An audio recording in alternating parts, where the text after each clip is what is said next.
also a third type of question, which is an assorted, like kind of a random sort of behavioral question. So you need to also keep this at the back of your mind that it could come up. It's less common for certain interviews like at McKinsey, but sometimes your interviewer, at other consulting firms or tech firms, this would be a lot more common.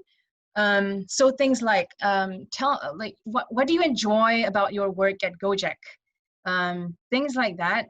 You'll need to. I mean, the ideal format would be first like restating the question, in briefly, so that it gives your interviewer an opportunity to just correct you if you misunderstood it.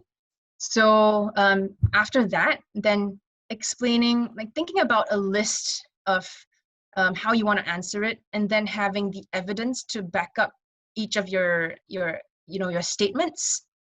And finally, also, across the entire question, you should be letting your, I guess, personality come through, sound natural and not robotic.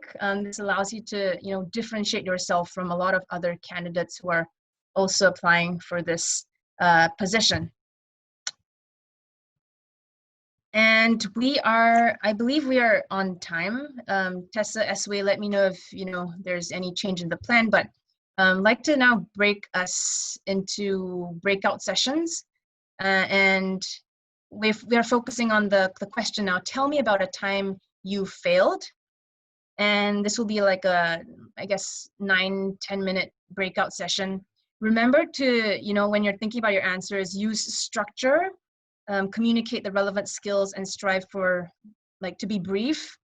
And yeah, I think if it's okay, maybe Tessa, Esway, if you could break us out. And so you start off with a bunch of skills that you feel are high likelihood that will be asked in these interviews. And then for each of these skills, you think of, a few stories that would be a few instances in your professional experience that would be relevant to those behavioral questions. And then what's really important is you write out your answers in, the way that you want to say it. And this can be a very long answer initially, but the more and more you practice, reciting these answers, the more natural it gets into your head. And that goes really into my the next right-hand column, which is practicing. So cliched as it may be, practice makes perfect.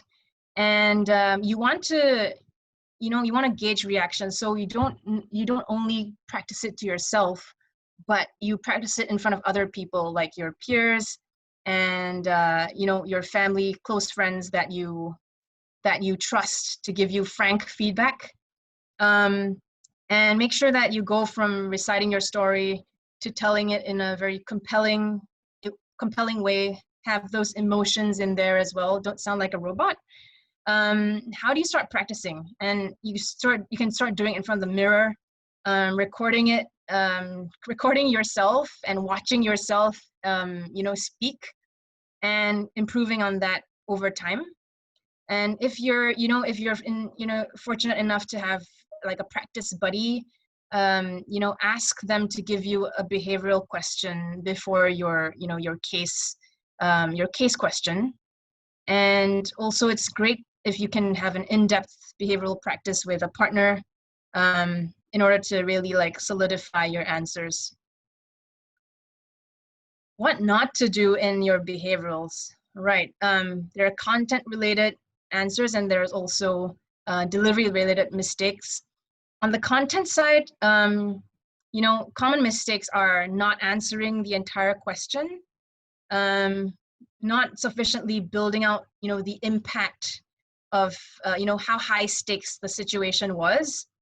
Also not preparing enough stories, so running out of them, and having to reuse the same story again and again in the same interview or in the same series of interviews in the same company. That shows that you don't have enough, varied experiences to be compelling as an applicant. And also telling a story about, using the word we instead of using I. And on the delivery side, common mistakes are not providing that 10 to 15-second headline at the beginning.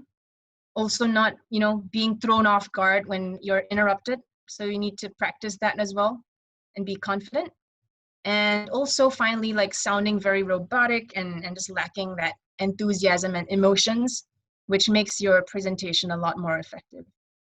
And some very useful templates, which I believe Tess and Esway have shared on Friday.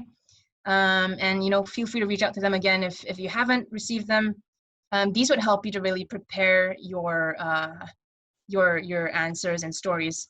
So looking at the stories matrix table, if you could just list down your questions in this column, the first column, and then listing out your stories in the same row that address that challenging situation.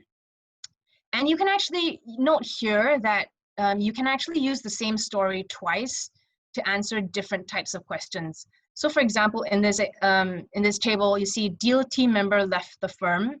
That's one story that can address the question, tell me about a challenging situation you faced. But it can also be used to address the second and third question as well. So you don't need to think about like a gazillion stories but just focus on, a few key ones, maybe like 4 to 5 super solid examples of stories, and then use those for different types of questions.